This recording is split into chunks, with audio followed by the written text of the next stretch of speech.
ঝাল ঝাল একটা চিকেন রেসিপি নিয়ে আসলাম। নুন, হলুদ, লঙ্কা দিয়ে লেবু চিপে চিকেনটাকে ম্যারিনেটের জন্য রেখে দিয়েছি।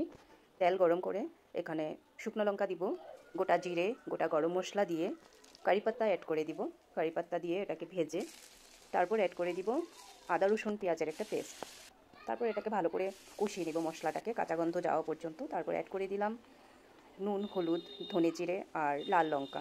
লঙ্কাটা একটু বেশিই দিয়েছি, আমরা ঝাল একটু বেশি খাই। তারপর জল দিয়ে মশলাটাকে ভালো করে কষিয়ে নিব।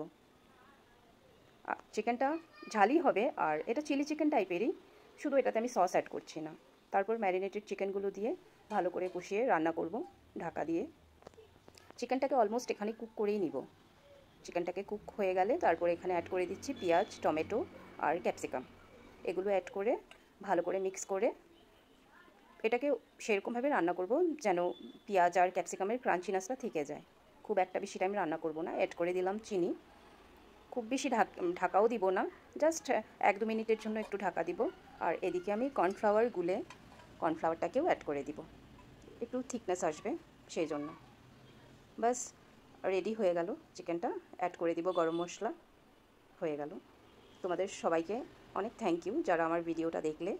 ভালো লাগলে লাইক কমেন্ট করে দিও।